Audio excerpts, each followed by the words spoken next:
lecture we are going to see about the Maneka Gandhi case.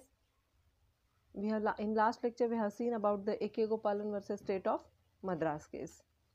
So now it was Maneka Gandhi versus Union of India. It's a 1975 case, म्हणजे 1975 मध्ये ही केस झालेली आहे. It was a landmark case of post-emergency period.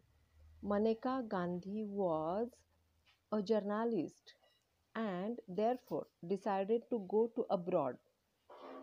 Her passport was impounded by the passport authority under section 10 subclause 3 and subclause 3c. Okay, section 10 3c. So on the ground of general interest of the public without giving her a show cause notice. पहा, मनेका गांधी एक journalist होती, पत्रकार होती आणि काही कामानिमित्त ती अब्रॉडला चाललेली होती. तर अब्रॉडला जात असताना ती जेव्हा अब्रॉडला चालली होती तेव्हा पासपोर्ट अथॉरिटीने तिचं एअरपोर्टवर तिचा पासपोर्ट अचानकपणे काढून घेतला आणि तिला कुठलंही कारण दिलं नाही की Y they have taken her passport. So under section कुठल्या 10 सबक्लॉज 3c.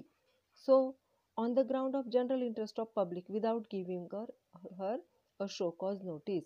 त्याचं पासपोर्ट घेताना तिला कुठलंही नोटीस देण्यात आलं नाही, तिला कुठलंही शो कॉज नोटीस देण्यात आलं नाही. That is opportunity of being heard. She challenged the act on the ground that it is violative of Article 19, 21 and 14. आणि मग तिने काय सांगितलं की हे व्हायलेटिव्ह आहे आर्टिकल 19, 21 आणि 14चं. Her argument was that the law and procedure depriving personal liberty must be reasonable, and if restrictions are to be imposed, then we have to see reasonable restrictions under Article 19 subclause 2 to 19 subclause 6. तिचं असं म्हणणं होतं की माझे जे rights आहेत 19 खाली दिलेले, 21 खाली दिलेले किंवा आर्टिकल 14 मध्ये दिलेले हे सगळे राईट उल्लंघित झालेले आहेत. आणि जर माझ्यावर कुठली कारवाई करायची असेल तर त्याला रिझनेबल कारणं द्यायला पाहिजेत, त्याला आणि आपण हे पाहायला पाहिजेत की रेस्ट्रिक्शनसुद्धा पाहायला पाहिजेत जे 19 सबक्लॉज 2 आणि 19 सबक्लॉज 6 मध्ये दिलेले आहेत. And therefore there is a link between Article 19 and 21. आणि Article 19 आणि 21 मध्ये लिंक आहे पहा. The Passport Act does not include procedure of giving show cause notice. आणि पासपोर्ट ॲक्ट मध्ये कुठेही शो कॉज नोटीस दाखवा अशी प्रोव्हिजन दिलेली नाही. and hence the procedure is not just fair and reasonable. आणि त्यामुळं शो कॉज नोटीस दाखवण्याची प्रोसिजर केलेलीच नाही आहे, मला कारणच दिलेलं नाही. त्यामुळे तुम्ही जी काय कारवाई केलेली आहे ती कशी नाही आहे, जस्ट नाही आहे, न्यायाला योग्य नाही आहे, फेअर नाही आहे आणि शिवाय रिझनेबलसुद्धा नाही. हे कुणी केलेलं आर्ग्युमेंट्स? मनेका गांधीने. Finally the contention of the petitioner were accepted by the court and held that.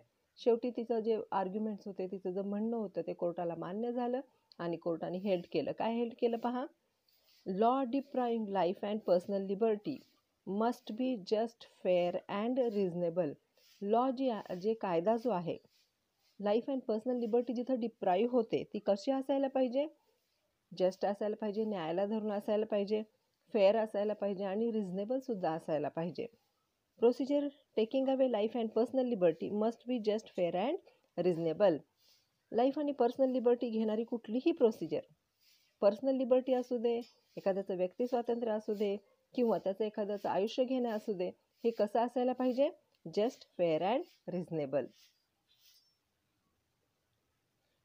So here we have seen that की जेव्हा पर्सनल लिबर्टीचं उल्लंघन करायचं असेल, एखाद्याची पर्सनल लिबर्टी काढून घ्यायची असेल, जेव्हा रेस्ट्रिक्शनचा वापर करायचा तेव्हा जी प्रोसिजर आहे ती कशी असायला पाहिजे?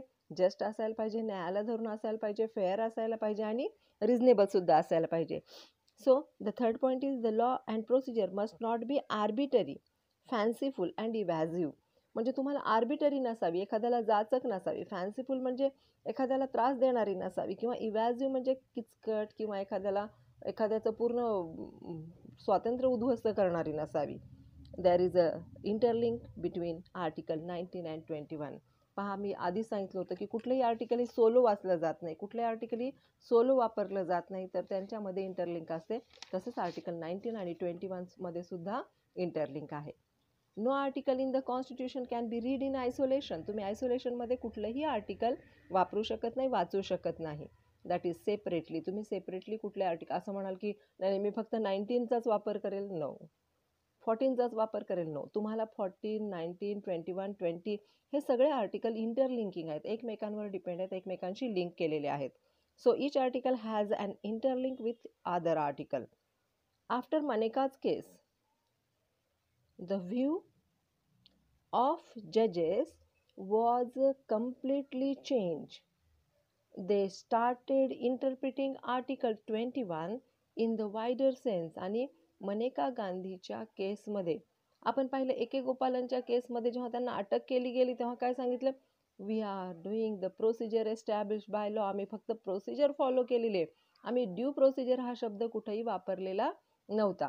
पण इथे मात्र मनेका गांधीच्या केसमध्ये काय सांगण्यात आलं की तुम्ही जी प्रोसिजर वापरता ती जस्ट असायला पाहिजे, ती फेअर असायला पाहिजे, ती रिझनेबल असायला पाहिजे.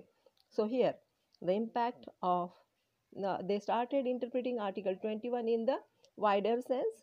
The impact of Maneka on criminal administration of justice is significant. आणि क्रिमिनल ॲडमिनिस्ट्रेशन ऑफ जस्टिस जे आहे त्याच्यावर खूप मोठा परिणाम झाला. आर्टिकल 21चा दायरा जो आहे तो खूप वास्ट झाला. सगळ्या क्षेत्रांमध्ये आर्टिकल 21चा वापर करण्यात येऊ लागला. आर्टिकल 21चा सहाय्य घेऊन सगळेच क्षेत्र कसे झाले, विस्तृत झाले. थोडक्यात कायद्यामध्ये खूप सारे चांगले चेंजेस मनेका गांधीच्या केसमुळे आले. Impact of Maneka on criminal justice. Criminal जस्टिसवर काय झालेलं आहे पहा. क्रिमिनल जस्टिसचा पहिला पॉईंट आहे स्पीडी ट्रायल. जी आधीची ट्रायल होती ती कशी होती, लेंग्दी होती, प्रोसिजर होते, खूप वेळ लागायचा. पण त्याच्यानंतर मात्र स्पीडी ट्रायल ही कन्सेप्ट आली. No procedure can be just fair and reasonable unless that procedure ensures speedy trial of criminal offences. पहा, एखादा गुन्हा घडला की त्याचा निकाल लागून त्याचा न्याय मिळेपर्यंत ती व्यक्ती स्वर्गात पोहोचलेली असायची, कधीतरी त्याच्या नातवाला न्याय मिळायचा. पण आता मात्र फेअर ट्रायल, स्पीडी ट्रायलमुळं काय होतं की त्याच्याच जिवंतपणी त्याला पटकन न्याय मिळू शकतो. Speedy trial is an integral and essential part of fundamental right of life and personal liberty. पहा, स्पीडी ट्रायल हे कंपल्सरी आहे, स्पीडी ट्रायल पाहिजेच आहे. कारण स्पीडी ट्रायल हे काय आहे, फंडामेंटल राईट आहे, राईट टू लाईफ. आपल्याला आपण आहोत तोपर्यंतच जर एखादा न्याय मिळाला तर आपण समाधान मानू शकतो त्याच्यामध्ये. So the court directed to establish more criminal court to dispose of cases of to government. गव्हर्नमेंटला सांगण्यात आलं की खूप जास्त प्रमाणामध्ये काय पाहिजे, क्रिमिनल कोर्टची स्थापना व्हायला पाहिजे, जेणेकरून लोकांना पटपट न्याय मिळेल. दुसरं आहे long pre trial confinement. Thousands of accused are waiting for their trials in jail. पहा, बरेच accused पकडतात, जेलमध्ये टाकतात, पण साधी त्यांची ट्रायल सुद्धा होत नाही. So here the court order to release them immediately who were under trial prisoners. आणि कोर्टाने या केसनंतर काय सांगितलं, मनेका गांधीच्या केसनंतर, की जे अंडर ट्रायल प्रिझनर्स आहेत त्यांना रिलीज केलं जावं. Were in jail a period longer than the punishment which could have been awarded to them. म्हणजे त्यांना जेवढी शिक्षा होणार होती, गुन्हा सिद्ध होऊन त्यांना जेवढी शिक्षा होणार होती त्याच्यापेक्षा जास्त कालावधी त्यांनी जेलमध्ये व्यतीत केला आहे, without any trial, without any, त्यांची चौकशी सुद्धा नाही, त्यांची ट्रायल सुरू सुद्धा झालेली नाही, तरी सुद्धा त्यांनी अनेक वर्ष जेलमध्ये काढलेली आहेत. So if punishment were given to them for offences committed by them. त्यांनी जो गुन्हा केला आहे त्याच्यासाठी जी शिक्षा आहे ती त्या शिक्षेपेक्षाही जास्त कालावधी त्यांनी अंडर ट्रायल काढलेला आहे. म्हणून कोर्टाने काय ऑर्डर केली, रिलीज देम, त्यांना सोडून द्या. पहा, आता याच्यासाठी एक केस दिलेली आहे. In Rudal Shah versus state of Bihar, AR 1983ची केस आहे, सुप्रीम कोर्टाची केस आहे. In a writ petition of habeas corpus. Writ आहेत, 5 रिट आहेत, हे मी तुम्हाला सांगितलेलं आहे, किंवा तुम्हाला जेव्हा शिकवताना सांगेल, तुम्हाला रिटचा टॉपिक या पार्टमध्ये किंवा पुढच्या पार्टमध्ये असणार आहे. In a writ petition for habeas corpus, the court awarded damages to the petitioners against the state for breach of right of personal liberty. पहा, हिबियस कार्पसची रिट फाईल केली गेली, त्याच्यामध्ये जे कैदी होते त्यांना डॅमेजेस म्हणजेच नुकसान भरपाई देण्यात आली. Article liberty guaranteed bye article 21 as he was kept in jail for 14 years. ती रुदाल शाह नावाची जी व्यक्ती होती तिला 14 वर्ष जेलमध्ये ठेवण्यात आलं होतं. So even after his acquittal by the criminal court. त्याचं ॲक्विटल झालं होतं, त्याची सुटका झाली होती, तरीसुद्धा तो 14 वर्ष जेलमध्येच होता.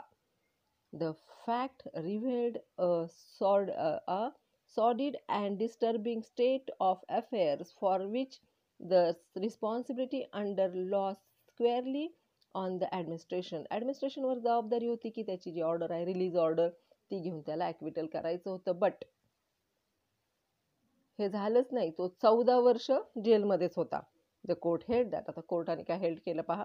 अंडरलाईन करायची, द कोर्ट हेल्ड दॅटला, किंवा त्याला सेपरेट लाईनला घ्यायचं. म्हणजे काय होतं, उत्तर वेगळं वेगळं दिसतं. Not awarding damage in the instant case would be doing merely lip service to the fundamental right to liberty which the state government has so grossly violated. State गव्हर्नमेंटने त्याचं आर्टिकल 21 खाली दिलेलं जे पर्सनल लिबर्टी आहे त्याचं violation झालंय. आणि जर त्याला डॅमेजेस दिले गेले नाही, जर त्याला नुकसान भरपाई दिली गेली नाही, तर ते फक्त तोंडी बोलणं झालं. लिप म्हणजे काय, तोंडी, लिप सर्व्हिस. आपण तोंडी बोलतो ना, बोलाचीच कडी बोलाचाच भात, तशा पद्धतीची लिप सर्व्हिस होईल. त्यामुळे त्याला कॉम्पेन्सेशन किंवा डॅमेजेस देणं भाग आहे. In this case a compensation of 35,000 was awarded. आणि त्याला 35,000 रुपयाचं डॅमेजेस क्लेम केले अवॉर्ड केलं गेलं to petitioner against the state of Bihar because he was kept in jail for 14 years. He had been acquitted by a criminal court. Criminal कोर्टने acquittal केल्यानंतर सुद्धा त्याला 14 वर्ष जेलमध्ये राहावं लागलं. ज्या कालावधीत त्यांनी कमवायचं होतं त्या कालावधीत तो कमवू शकला नाही. त्यामुळे त्याला 35,000 रुपये अवॉर्ड केले गेले, ओके, ॲज अ कॉम्पेन्सेशन. तिसरा पॉईंट आहे बेल. काय काय चेंजेस होत आहेत ते पाहतोय आपण एक एक एक एक. आपण पाहिलं स्पीडी ट्रायल, त्याच्यानंतर पाहिलं लॉंग प्री ट्रायल कन्फाइनमेंट. आता तिसरं पाहतो आहोत बेल. बेल प्रोसिजरमध्ये काय बदल झाला पाहूया. Those prisoners who could not give financial security and sureties because of bail procedure and many under trials being poor and unable to provide financial security, court directed to change legal provision of bail. पहा, बरेच लोक आहेत की जे financially security देऊ शकत नाहीत, bell देऊ शकत नाही. ज्यांच्याकडे पैसा आहे ते लगेच पैसे भरतात, बेल करतात आणि बाहेर येतात. पण बेल करून गरीब लोक बाहेर यायला मात्र मुश्किल असतं, कारण बेलचे पैसे भरण्याचे बेलला जे पैसे लागतात ते भरण्याची त्यांची कॅपॅसिटी नसते. मग कोर्टाने आदेश दिले की लिगल प्रोव्हिजन्सच आपण बदलून टाकूया. त्याच्यानंतर चौथा पॉईंट आहे मोर क्रिमिनल कोर्ट. आपण पाहिलं की लेंग्दी प्रोसिजर आहे कोर्टाची, म्हणून लोक फार वैतागायचे की किती त्रास होतो, किती वेळ लागतो. पण आता मोर क्रिमिनल कोर्ट्स आहेत, त्यामुळे न्यायसुद्धा लवकर मिळतो. To conduct speedy trials of under trials and the Supreme Court directed the government to constitute more criminal courts. जास्तीत जास्त कोर्ट तयार व्हावेत, जास्तीत जास्त जजेस असावेत, कोर्ट असावेत, जेणेकरून पटपट डिसिजन होईल. To clear criminal cases within 3 years. 3 वर्षामध्ये कुठलीही केस क्लिअर करण्याचे अथॉरिटी हे आहे. त्याच्यानंतर पोलीस टॉर्चर अँड माल ट्रीटमेंट ऑफ अंडर ट्रायल्स. पहा, पोलीस टॉर्चर, पोलिसांचं 3rd डिग्री टॉर्चर वगैरे जे असतं त्याच्याविषयी, आणि माल ट्रीटमेंट म्हणजे वाईट वागणूक दिली जाते जे अंडर ट्रायल प्रिझनर्स आहेत त्यांना. The supreme court directed about the police brutality and torture on the prisoners and under trials. Supreme कोर्टाने डायरेक्शन दिलं कशावर, जे ब्रुटॅलिटी, क्रूरतेने वागतात पोलीस प्रिझनर्सशी, आणि शिवाय त्यांना टॉर्चर करतात. प्रिझनरला अंडर ट्रायल प्रिझनर्स असतील तरी त्यांना टॉर्चर करतात, गुन्हा वधवून घेण्यासाठी काहीही करतात. त्याच्यावर ही केस आहे. In Hussainara Khatoon versus state of बिहारची केस आहे 1979ची सुप्रीम कोर्टाची केस आहे. To vindicate the right of personal liberty and article 21 of the Indian constitution of Bihar under trials started with an article written by K.F. Rustamji in Indian Express, where he pointed out how the under trial prisoners undergoing miserable life in jail of Bihar for years together without trials. पहा, K.F. Rustomjee नावाचे व्यक्ती होते, त्यांनी काय केलेलं होतं, त्यांनी एक आर्टिकल लिहिलं होतं की जे जेलमध्ये असणारे लोक आहेत, अंडर ट्रायल प्रिझनर्स आहेत, त्यांना कशा पद्धतीची वाईट वागणूक मिळते त्याच्यावर त्यांनी एक लेख लिहिला होता, आणि त्याच्यावरून हे केस पुढे सुरू झाली आणि त्यांना न्याय मिळवून देण्यात आला. डॅमेजेस म्हणजेच compensation. In Khatri versus state of Bihar 1981ची केस आहे. Supreme Court has held that state liable to pay compensation for making prisoners blind by the police. पहा बऱ्याच वेळा मारहाणीमध्ये बरेच प्रिझनर्स हे आंधळे होतात. मग एखादा प्रिझनर ब्लाइंड झाला तर त्याचं आयुष्य अख्खं असंच जाणार ना, तो काम नाही करू शकणार, काही नाही. तर त्याला कॉम्पेन्सेशन देण्याचा रूल काढण्यात आला, नियम बनवण्यात आला आफ्टर मनेका गांधी केस. आता एक्सटेंडेड व्ह्यू ऑफ आर्टिकल 21 काय काय एक्सटेन्शन झालं. आत्तापर्यंत आपण काय पाहिलेलं आहे, क्रिमिनल याच्यावर कसा इम्पॅक्ट झाला मनेका गांधीच्या केसचा, आणि त्याचे आपण 5 पॉईंट्स पाहिलेले आहेत.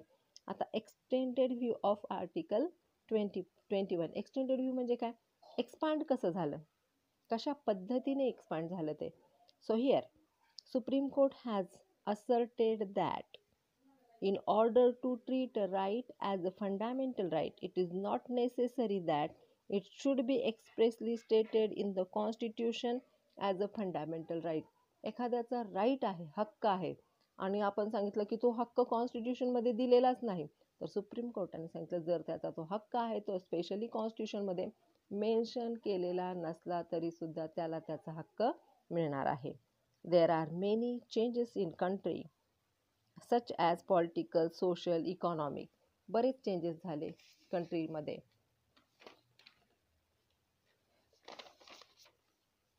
It requires the recognition of new rights. Article 21 has been made possible by giving an extended meaning of word life and liberty in Article 21. आणि मनेका गांधीच्या केसनंतर आर्टिकल 21चा दायरा खूप वाढला आणि आयुष्य, लाईफ म्हणजे काय, निव्वळ ॲनिमल एक्झिस्टन्स नाही, जनावरांसारखं जगणं नाही, तर माणसाला डिग्निटीने जगता यायला पाहिजे. शिवाय पर्सनल लिबर्टी म्हणजे व्यक्ती स्वातंत्र्याचा अर्थ पण खूप फास्टली घेतला गेला, आणि अशा प्रकारचे इथे बदल झालेले आहेत.